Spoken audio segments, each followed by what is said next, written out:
अस्सलाम वालेकुम। तब्दीली के सफर में खुश आमदीद। मैं हूं इमरान सुल्तान। नाज़रीन, वज़ीर आज़म इमरान खान ने अपनी टीम में बड़ी तब्दीलियां की हैं, जिनमें सबसे बड़ी तब्दीली वज़ीर खजाना असद उमर की है। पूरा दिन ये खबर मीडिया की जीनत मरी रही, इस पर भी हम बात करेंगे। इस समय मुख्तलिफ लोगों के जो पोर्टफोलियोज चेंज हुए, इन तमाम चीज़ों को हम बात करेंगे, लेकिन उससे पहले हम बात करेंगे खून में रंगे बलूचिस्तान की।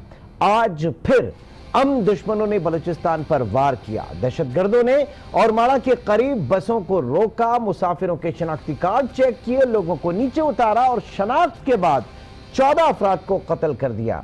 शोहदा में पाक बहरिया के एहलकार भी शामिल हैं।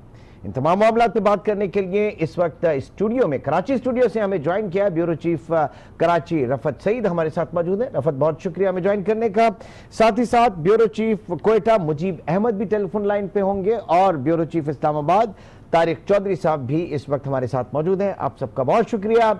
सबसे पहले मुजीब, आपकी तरफ चलते हैं। ये आज इंदोना के एक हादसा हुआ, सुबह ये कार्रवाई हुई दहशतगर्दी की, उसके बाद लेटर ऑन हमने देखा कि मुख्तलिफ खबरों में ये दब गई, लेकिन सुबह से अब तक फॉलोअप है इस पूरी खबर का। अभी तक क्या इत्तलात मजीद सामने आई है तहकीक के हवाले से, तफ्तीश के हवाले से जानना चाहेंगे, अपडेट कीजिएगा।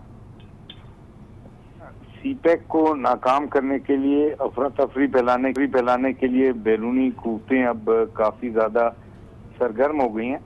अलहदगी पसंद जो बलोच तंजीमें थीं, जिनमें 3 सरे फहरिस्त हैं, कलअज़म BLA, कलअज़म BLF और कलअज़म BRA, इन्होंने तीनों ने एक इल्हाक करके एक नई तंजीम की बुनियाद रखी है, जिसे ब्रास का नाम दिया गया है। और इसने इस क्या नाम दिया गया है मुझे बताइए।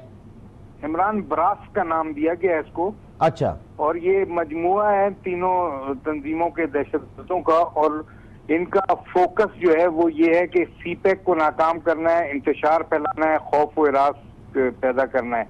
और इसी हवाले से अगर आपको याद हो कि माजी में 2 साल के दौरान कलअज़म BLF ने पहली बार नहीं 3 बार ऐसा किया कि मुख्तलिफ इलाकों के जो पंजाबी या सिंधी मजदूर थे उनको गाड़ियों से उतार के मारा, जो लोग गैर कानूनी तौर पर ईरान जा रहे थे उन्हें मारा।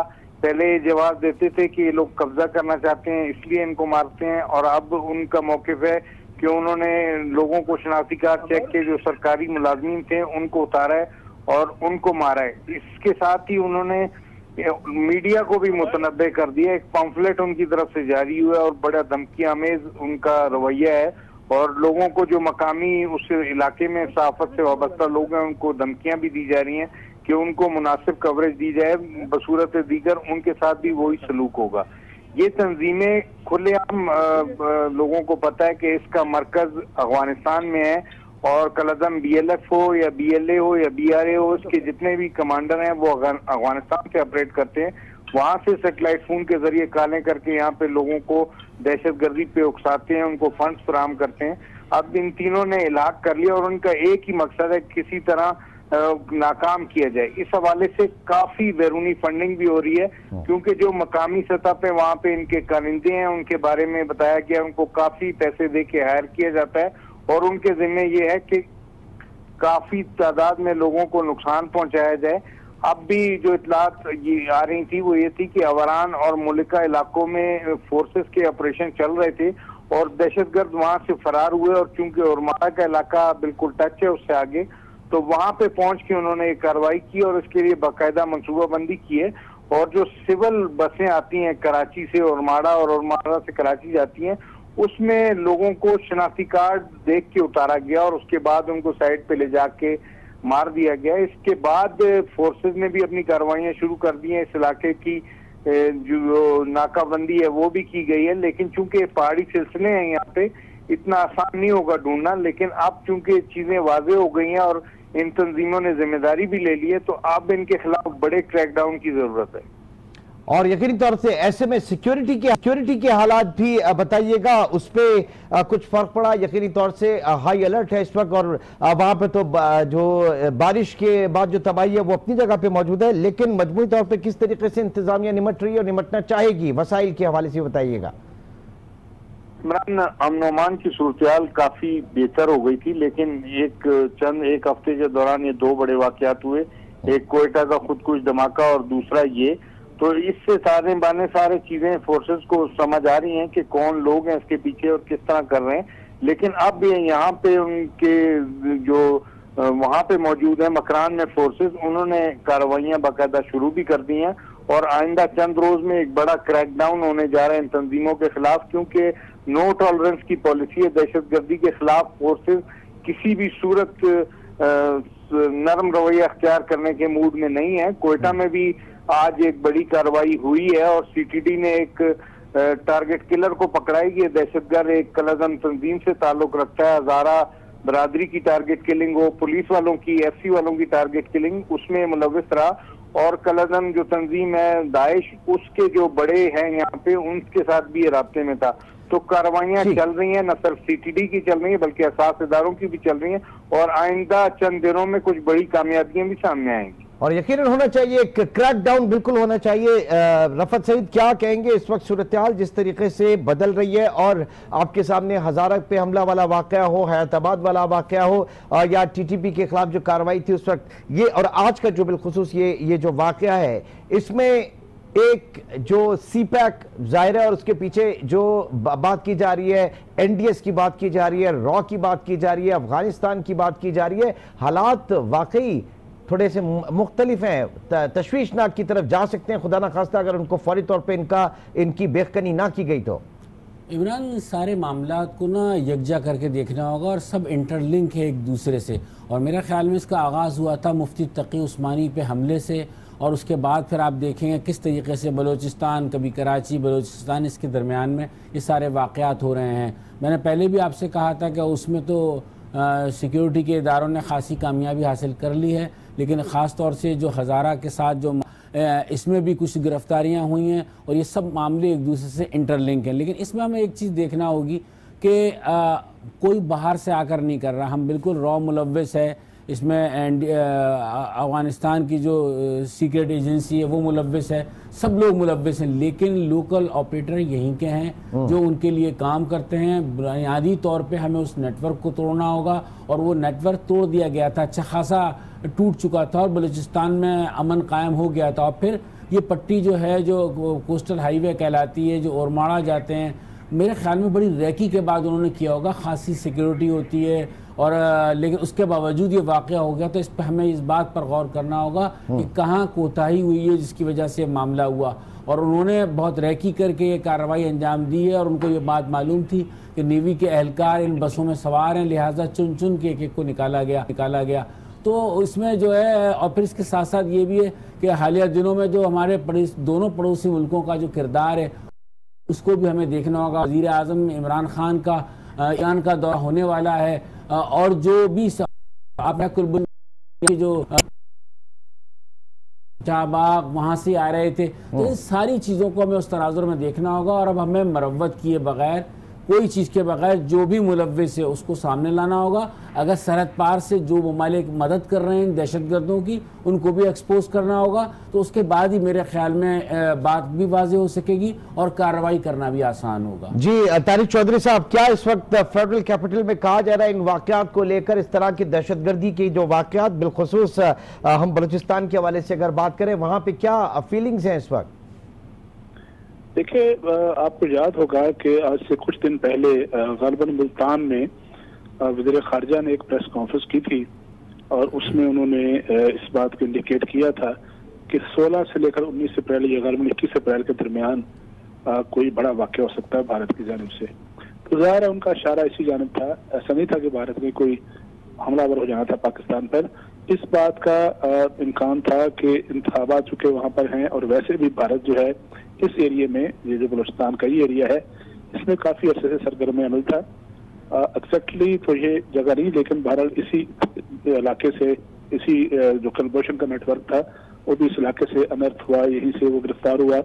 और एक तवील अर्से से ये पट्टी जो है भारत का और बाद दीगर जो एलिमेंट्स हैं इस खिते के, उनकी जानिब से दहशतगर्दी का निशाना था। तो अब आप देखें कि एक्जैक्टली वही हुआ।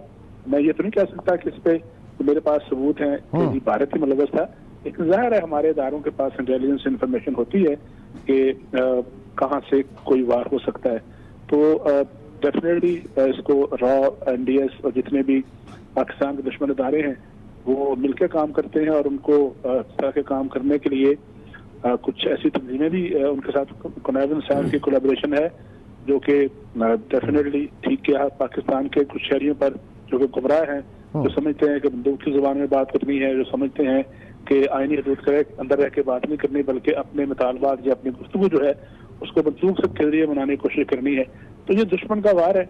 और जाहिर है कि दुश्मन की जब बात करते हैं तो भारत उसमें से रेफरेंस थे, क्योंकि फॉरेन ऑफिस से भी आज ये बात हुई। तर्जुमान डॉक्टर फैसल ने भी कहा कि फॉरेन इन मामलात में भारत का हाथ है। उनका ये भी कहना था कि कुलभूषण को भी बलूचिस्तान से ही पकड़ा गया था। तो ये इस वक्त का जो तकाजा है, जाहिर है कि इंटरनेट पॉलिटिक्स पाकिस्तान की एक अलग इस वक्त चल रही है, अपोजिशन की, हुकूमत की, नैब केसेस की, ये सारी चीज़ों की। लेकिन जो मुल्क की सलामती है वो भी सियासी हवाले से मैं बात करूँ तो उसमें भी बहुत सी चीज़ों को देखने की ज़रूरत है, रिकंसाइल करने की ज़रूरत है। तारिक चौधरी साहब जी बिल्कुल दुरुस्त है। इस वक्त तो ऐसे क्रिटिकल हालात हैं, जिस तरह की हमारी माशी पोजीशन है, जिस तरह का सियासी किसी हद तक अदम इस्तेहकाम है, ऐसे हालात में तो दुश्मन को मौके मिल जाया करते हैं मजीद।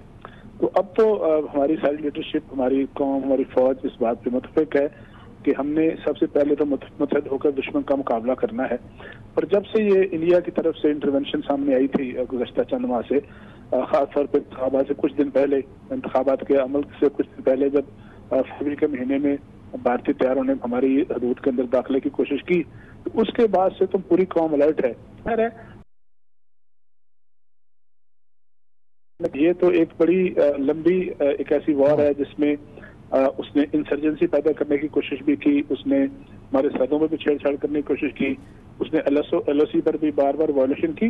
तब ये एक ऐसी मल्टी इसके बड़े लेयर्स हैं, मल्टी लेयर्स एक जंग है जिसका सामना पूरी कौम कर रही है। मजीद बिल्कुल ठीक है मजीद ने कि हमारे पास तो एक तरीका है कि दहशतगर्दी के खिलाफ अपने रिजॉल्व को मजीद मजबूत करें और सारी कौम जो है वो लड़ रहे अपने अपनी जगह पर, अब्लाग के महाज पर, नशर के महाज पर, सियासत के महाज पर, खारजा मूज के महाज पर और फिर अस्करी महाज पर सारी कौम लड़ रही है। और कीमती जाने हमारी जो है वो कीमती जो बेटे और बेटियां हैं कौम के, वो शहादतें दे रहे हैं, कुर्बानियां दे रहे हैं। लड़ने के अलावा, मज़ाहमत करने के अलावा और इस दहशतगर्दी को खत्म करने के अलावा, इसको शिकस्त देने के अलावा हमारे पास और कोई रास्ता नहीं है। और यही हमें करना होगा, यही हमारी कौम कर रही है। बिल्कुल। रफत सईद क्या कहेंगे? इस वक्त जाहिर है कि दुश्मन का वार है, वो कहीं भी कभी भी हो सकता है। और कराची जैसे शहर में इससे पहले हमेशा इस तरह की बातें होती रही, चीनी कॉन्सुलेट के ऊपर हमला हो, ये सारी चीज़ें। तो हम किस हद तक क्या स्ट्रैटेजी इस वक्त होनी चाहिए? जाहिर है कि जो हमारी फोर्सेस हैं वो अपना काम कर रही हैं, जो हमारी वफाकी और सूबाई हुकूमतें वो इस चीज़ में, इस तहफ़्फ़ुज़ को यकीनी बनाने में क्या किरदार अदा कर सकती हैं? उनकी जिम्मेदारी क्या है? देखिए इमरान, एक बात मैं कहूँगा, दुश्मन हमारा एक नहीं है, दुश्मन हमारे कई हैं। और हमारे अतराफ़ में जो भी हैं वो दुश्मन हैं, दोस्त नहीं हैं, जिनसे हमारी सरहदें मिलती हैं। अब आप इसे कुछ भी समझ लीजिए। फिर आपने एक बात की कराची की, तो बात मैं कहूँगा कि बड़ी मुश्किल से इस शहर में अमन कायम हुआ है और ख़ासी जानों का नजराना पेश किया लॉ इन्फोर्समेंट एजेंसीज़ ने। पुलिस भी है, रेंजर्स भी है और उसमें जो हमारे इदारे हैं उनके लोग भी हैं। लेकिन अब हम उसको किसकी भेंट चढ़ाना चाहते हैं ये मुझे नहीं मालूम। आप बताएं कि जिस किस्म की महाज़ाराई हमारे यहाँ हो रही है पुलिस हुकूमत के साथ, IJ सिंध एक अलग प्लेटफॉर्म पे खड़े हुए हैं और उसके बाद वज़ीर आला की तरफ से एक बयान आता है। कल के दोनों के बयानात को अगर आप साथ मिलाकर देखें तो आपको बड़ा वाज़ेह तौर से नज़र आएगा कि बहुत शदीद महाज़ाराई है और इस महाज़ाराई का फ़ायदा यकीनन हमारे दुश्मन उठाएंगे। वो लोग जो इस शहर में अमन नहीं चाहते वो उठाएंगे, जो यहाँ पर दहशतगर्दी करना चाहते हैं वो उठाएंगे, क्योंकि ये इस शहर में कोई भी वाक़या रुनमा हो उसकी एक बड़ी ख़बर बनती है, उसका इम्पैक्ट आता है। तो लिहाजा वो फोर्सेस जो यहाँ पे एक्टिव हैं, जो कि किसी वजह से दबी हुई हैं, वो एक्टिव होंगी। और ऐसा नहीं है कि यहाँ नेटवर्क काम नहीं कर रहे हैं। इस शहर में आपको अंदाज़ा हो गया होगा मुफ्ती तकी उस्मानी साहब वाले वाक़े के बाद कि यहाँ इस किस्म के अनासिर मौजूद हैं जो इस शहर का अमन तहबाला करना चाहते हैं, जो यहाँ पर दहशतगर्दी करना चाहते हैं, तो ऐसे लोगों को मौका मिलेगा। तो लिहाजा इस चीज़ को सामने रखते हुए हमें इस महाजराई से गुरेज करना चाहिए। पुलिस फोर्स को इस सियासत में उलझने के बजाय अपना काम करना चाहिए। और फिर आईजी साहब को भी मैं यही कहूँगा, क्योंकि अब मामला ये आ गया है कि उनके पास बहुत सारे ऐसे इख्तियारात हैं जिसमें सिंध हुकूमत मुदाखलत नहीं कर सकती, फिर बहुत और पेचीदा होते चले जाते हैं मामला। जो हमारी लॉ इन्फोर्समेंट एजेंसीज, फौज और हमारी पैरामिलिट्री और हमारे जो फोर्सेस इस वक्त लिवीज वगैरह जो काम कर रहे हैं वो बिल्कुल कर रहे हैं, लेकिन शहर के अंदर हुकूमत, जो हमारी सिविल हुकूमत, इंतजामिया, सूबाई हुकूमत, हर किसी की ये जिम्मेदारी है इसको इंश्योर करना। इस वक्त एक छोटे से ब्रेक की तरफ चलेंगे और फिर बात होगी बड़ी बड़ी तब्दीलियों की, जो कि आज पूरा दिन मौजूए बहस बनी रही। एक छोटे से ब्रेक के बाद दोबारा मिलते हैं।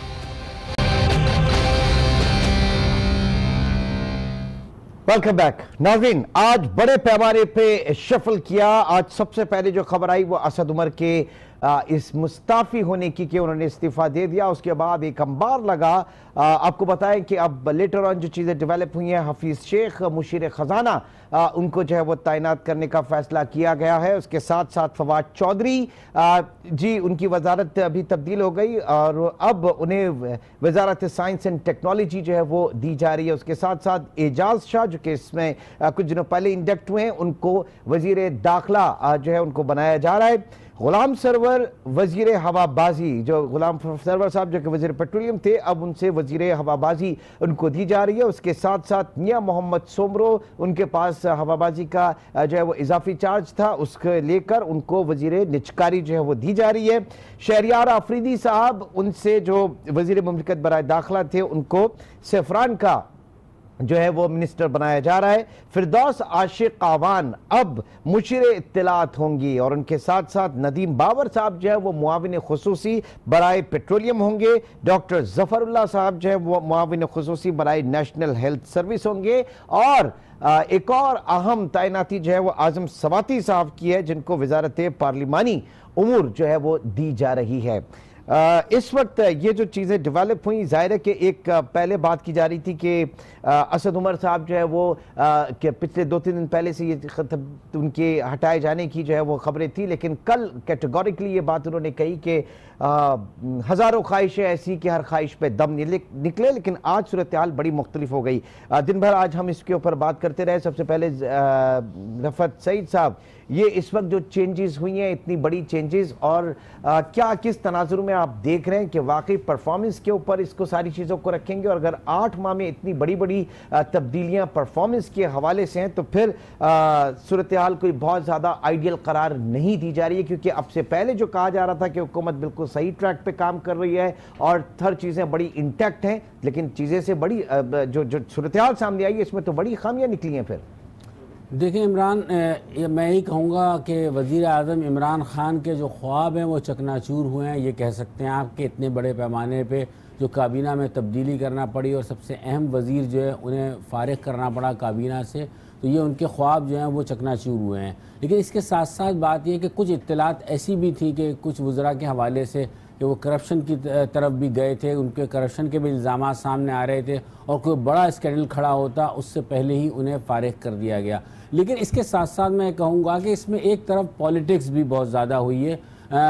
ख़ुद इमरान ख़ान की जमात जो तहरीक इंसाफ है उसमें बेपनाह सियासत हुई है। कुछ एक ऐसा ग्रुप बहुत सरगर्म है जिसमें कि कहा यह जाता है कि जो जहांगीर तरीन है उनकी क़यादत में जो ग्रुप काम करता है उसकी इस ग्रुप से नहीं बनती, और वो आपने वक्तन फ़वक्तन देखा होगा कि एक दूसरे पे तंज़िया जुमलों का तबादले से आपको अंदाज़ा हो जाता था कि तलखी है। तो लिहाजा पार्टी में तलखी मौजूद है, पार्टी में धड़ेबंदी है, पार्टी में ग्रुप बंदी है। लेकिन क्योंकि इमरान ख़ान को इस वक्त सपोर्ट है और इमरान ख़ान को तब्दील करने से एक मेकनिज़म जो पूरा है वो ख़राब हो सकता है, तो लिहाजा मौका ये फ़राहम किया गया है कि काबीना में वो तब्दीली कर लें। फिर एक मैं कहूँगा कि फिर एक बड़ी रिवायत दोबारा उन्होंने डाली है कि मुंतखब अरकान फ़ारिग हो रहे हैं और टेक्नोक्रेट जो है बड़ी तादाद में आ रहे हैं। तो वो एक मुआविन खुसूसी आप देखें किस सतह पर के वफाकी वजीर इत्तलात थे फवाद चौधरी, उनकी जगह पर फिरदौस आशिक अवान जो हैं उनको वो मुशीर इत्तलात बनी है अब जो है, यानी वजारत नहीं है। फिर वही गलती दोहराई जा रही है, वजारत दाखिला किसी वजीर को नहीं रखा था और जो नवाज शरीफ थे उन्होंने वजीर खारजा नहीं रखा था, अब इन्होंने वजारत इत्तलात में एक मुशीर ला के फिर नया तजर्बा किया है। जब ये तजर्बा नाकाम होगा तो फिर इसी तरह की रिशिफलिंग होगी काबीना के अंदर। तो इससे क्या फ़ायदा होगा? इससे कुछ नहीं होगा। हम बहुत मुश्किल सूरत हाल में, मुआशी तौर पर भी बजट के बाद आप देखिएगा कोई तब्दीली नहीं आएगी। और जो हफीज शेख साहब हैं ये माजी में भी आते रहे हैं, शौकत अजीज साहब उन्हें माजी में बाहर से लाया जाता रहा, एक मरतबा हफीज शेख साहब को फिर लाया गया है। देखते हैं कि वो ऐसा क्या उनके पास मैकेनिज्म है, ऐसी क्या उनके पास जादू की छड़ी है कि मुल्क की मईशत भी ठीक हो जाएगी। हालांकि जो जिस दौर की बात की जा रही है कि जरदारी साहब के जिस दौर में जो है मुल्क की मईशत का बेड़ा गर्क हुआ और साथ ही साथ नून लीग ने भी मईशत का बेड़ा गर्क किया, ये जो पीटीआई जो बात कहती है तो उसमें जाहिर है कि वजीर खजाना रहे हैं, पॉलिसी से इख्तलाफ अपनी जगह पे इन्हीं की पॉलिसीज लेके चल रहे थे ना। तारिक साहब, ये इस वक्त हफीज शेख साहब का जो इंडक्शन है, यकीनी तौर से ऐसा नहीं हुआ होगा कि आज उनसे फ़ोन करके बात हुई है, कल उनसे फ़ोन करके बात हुई, जैसे कि असद उमर साहब कह रहे हैं कि कल रात ही उनको ये बात हुई थी और उसके ऊपर उन्होंने जो है माजरत कर ली अपनी जो है कलमदान जो है तब्दील करने से। ना हफीज शेख साहब इस वक्त मुल्क से बाहर हैं, उनसे जब बात की होगी तो काफ़ी पहले से, मतलब हफ्ते 10 दिन पहले से, और उसके बाद तवातुर से ये बात हो रही है कि कोई किसी किस्म की तब्दीली नहीं हो रही। वो असद उमर साहब जो हैं इमरान खान साहब के साथ कल भी मौजूद थे, कल तक जो है उन्होंने तकरीब से भी खिताब किया। तो ये पहले से सारी चीजें हो रही थी, अगर पहले से हो रही थी तो इतने बड़े पैमाने पे तब्दीलियां, फिर अच्छा तो फिर कुछ भी नहीं था शायद। देखिए, इससे जो आज की तब्दीलियां, इसमें 2-3 चीजें बड़ी इंपॉर्टेंट है। एक तो ये है कि आज की तब्दीली के बाद मुझे यूं लगता है जैसे हम परवेज मुशर्रफ साहब के दौर में वापस चले गए हों, बल्कि परवेज मुशर्रफ साहब के दौर से पहले 93 में जब एक दफा हमारे यहाँ केयर टेकर गवर्नमेंट बनी थी तो उस वक्त हमारे यहाँ एक इसी तरह के एक फाइनेंशियल एक्सपर्ट जो थे मोइन कुरैशी साहब, उनको वापस लाया गया और उनको यहाँ पाकिस्तान का केयर टेकर प्राइम मिनिस्टर बनाया गया और उनका शनाख्ती कार्ड भी यहाँ प्राइम मिनिस्टर बनने के बाद बना। फिर उसके बाद परवेज मुशर्रफ के दौर में ये तजर्बात किए गए कि जो पाकिस्तानी मुख्तलिफ मुल्कों में सिटी बैंक में और बड़े बड़े आलमी इदारों में काम कर चुके हैं उनको लाकर बड़े बड़े फाइनेंशियल ओहदे दिए गए, जिसमें शौकत अजीज साहब शामिल थे, जिसमें हफीज शेख साहब शामिल थे, हफीज पाशा साहब थे, बल्कि शमशाद साहब भी जो थी गालिबन किसी बैंक में किसी बड़े इदारे में बैंकॉक में या थाईलैंड में रही थी। वो सारे लोग आए और सारे लोग आकर मुख्तलिफ औकात में उन्होंने काम किया और काम करने के बाद नाकाम होकर वापस गए। ये सारे लोग जो है एक दफा नहीं कई दफा पाकिस्तान में इस वजारत को चलाने की कोशिश कर चुके हैं। एक पहलू तो इसका ये है, लेकिन सबसे अहम पहलू ये है कि आज के दिन जिस बड़ी तादाद में इलेक्टेड लोगों को नजरअंदाज करके या उनको फारिग करके उनकी जगह पर नॉन इलेक्टेड लोग आए हैं, ये बड़ी अजीबोगरीब बात है। और इसके पाकिस्तान तहरीक इंसाफ की अपनी जो अंदरूनी सियासत है एज ए पार्टी, उस पर बड़े इम्प्लीकेशंस होंगे। अब देखें कि इस वक्त अगर देखा जाए 115 से लेकर 20 तक इलेक्टेड एमएनएस पीटीआई के पास मौजूद थे और खवातीन की रिजर्व सीटें शामिल कर दी जाएं तो वो गालिबन 135 या 36 के करीब बनती हैं। अब इतनी बड़ी पार्टी जिसके बारे में कहा जा रहा था कि वो 22 साल हो जदोजहद कर रही है, जिसके बारे में कहा जाता था कि कप्तान को टीम बनानी आती है, इसके बारे में प्राइम मिनिस्टर ने कहा था कि हमारे पास 200 माहिरीन की टीम है जो हर शोबे के माहिर हैं। अब पता नहीं कि जब आज रीशफलिंग हुई है तो वो सारे माहिरीन कहाँ चले गए। पीटीआई के अगर आप देखा जाए तो 2 ऐसे लोग थे जो कि पीटीआई के हार्डकोर लोग थे, एक असद उमर और एक आमिर कियानी। असद उमर जो थे 7 साल से पीटीआई के साथ थे और आमिर कियानी 1997 में जब ये पीटीआई बनी थी उससे भी पहले फंड रेजिंग के लिए इमरान खान के साथ हुआ करते थे। इतने पुराने लोग जो हैं आज फारिग हो गए और उनके जगह किन लोगों को लाया गया। एक जो सेहत का महकमा है उसके जो सरबराह बनाए गए हैं वो भी किसी एनजीओ वगैरह में भी काम करते रहे हैं और पीएमडीसी में भी किसी जगह पे काम करते रहे। इसी तरह पेट्रोलियम की वजारत है, गुलाम सरवर खान साहब जिन्होंने इस दफा 2 सीटों पर इलेक्शन जीता और दोनों सीटों पे उन्होंने चौधरी निसार जैसे बड़े जॉइंट को हराया। 2013 के इलेक्शन में जब पूरे पंजाब में 6 सीटें थी पीटीआई के पास कौमी असम्बली की, उनमें से 1 सीट गुलाम सरवर खान साहब की थी और आज गुलाम सरवर खान साहब अपनी वजारत से फारूक हुए हैं और उन्होंने जिद करके बगैर रजिस्ट करके जब उन्होंने कहा कि मुझे कहा गया तो मैं पार्टी छोड़ दूंगा, फिर उनको एविएशन की वजारत दी गई। लेकिन जिनको लेके आया गया है नदीम बाबर साहब, आप भी जानते होंगे। वो इससे पहले एनर्जी की टास्क फोर्स थी, उसके भी सरबराह थे। IPPs के हवाले से उनका बड़ा नाम आता रहा है। ओरिएंट नामी एक IPP था, उसके वो सरबराह भी रहे हैं, और वो उनकी ये जो IPP थी वो कोई बिजली पैदा नहीं कर सकी थी। कुछ और चीजें भी हैं, डिफॉल्ट के हवाले से भी है, मेरे पास हद में इतला नहीं है। तो ये सारे लोग वो हैं जिन्होंने इलेक्टेड लोगों को तब्दील किया है। अब ये नॉन इलेक्टेड जो है वो किस तरह से इलेक्टेड भी ज्यादा अच्छा काम कर सकेंगे, क्या भी दे सकेंगे, ये तो अलग से बहस है। लेकिन आज का दिन इसी तरह फरदौस आशिक साहब हैं, जिस तरह फवाद चौधरी ने अपनी पार्टी को और अपनी पार्टी के कायद को डिफेंड किया, और उन्होंने मुखालफिन पर जिस तरह ताबड़तोड़ हमले किए, लोगों को पसंद नहीं आते थे, लेकिन जाहिर है उन्होंने वो ऑल आउट गए। आज डॉक्टर फवाद चौधरी साहब जो हैं वो पीछे हट गए हैं। फरदौस आशिक साहबा 2002 में वो काफ लीग में थी, 2008 में पीपल्स पार्टी में थी, और 2013 में वो गई इलेक्शन हारा उन्होंने, और 2018 में फिर उन्होंने इलेक्शन हारा।